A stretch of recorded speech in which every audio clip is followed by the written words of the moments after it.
Why are stock index futures higher today? So today we have stock index futures trading sharply higher on very limited news. Could it be that traders are looking at the interest rate environment in the future and a bit less now on the political situation, at least for later this month and into next year? Keep in mind that interest rates are at historic low levels and are likely to become even lower. So for one reason or another, traders are looking at something bullish. I suspect that it might be the interest rate situation that will ultimately regain dominance. What is the policy outlook for the major central banks? Well, we have the major central banks, of course, with very low interest rates, but it does appear that there may be more of the same coming. In fact, tomorrow we have the Reserve Bank of Australia with their meeting, and they are likely to cut rates. Also on Thursday, we'll have the Bank of England with their policy meeting. It seems rather likely that they may be adding additional amounts to their bond purchases, so their QE program may be expanded. So central banks are either on hold or likely to be more accommodative in the near future. Why did the 30-year Treasury bond futures underperform last week, and what is the outlook? So many traders were looking at the interest rate futures markets to the long side as a flight to quality vehicle in light of the uncertainties of the political situation. But yet last week, traders, I think, at least on the long side, were very disappointed with the declines that we did see, especially at the longer end of the curve. And this seemed to be centered around the 7-year note auction, which was very poorly received. The bid to cover ratio was not good. The tail was not good, meaning that the Treasury had to accept higher yields to get all of what they were trying to sell offered.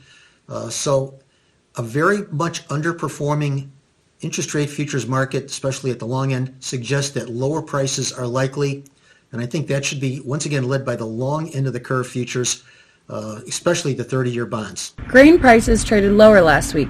Why? Will it continue? Last week we saw grain prices and most commodity prices drop as many of the fund managers took risk off the market going into the November 3rd U.S. election.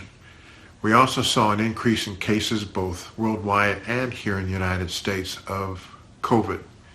So I think that raises some concern about the demand down the road for food and fuel, and a violent reaction tomorrow, November 3rd, to any results from the election.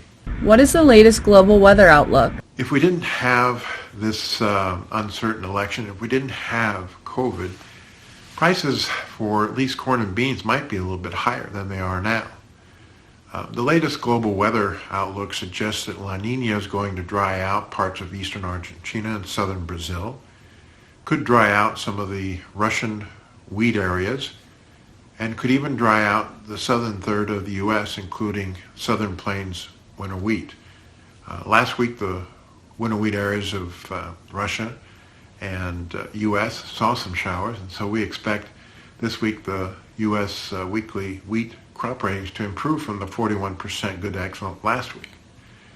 But again, 2-week forecast is dry, and so we'll see how that impacts crops and then prices. What changes to U.S. 2020-2021 corn and soybean supply and demand are expected in the next USDA report?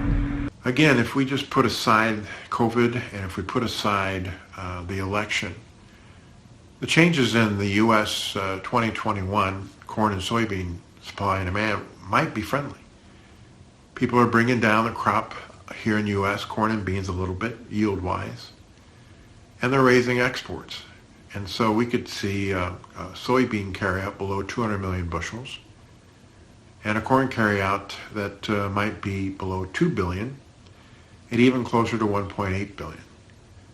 So again, when the USDA comes out with a report, we'll see how aggressive they want to be in maybe increasing U.S. soybean and corn exports and lowering maybe Brazil soybean and corn exports, maybe lowering the Ukraine crop, and maybe lowering Ukraine corn exports, and maybe increasing imports of corn to China. They've got 7 million tons right now going to China, and they have said they're not going to change that number unless there's an increase in China TRQ imports.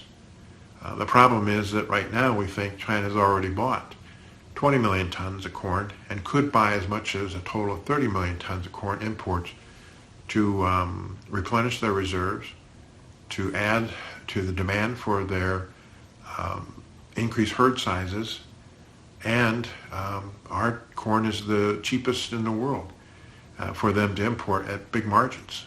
We're also seeing tight situation in South America oat crop supplies of beans, and it makes our beans more readily available to the Chinese at least through February of 2021.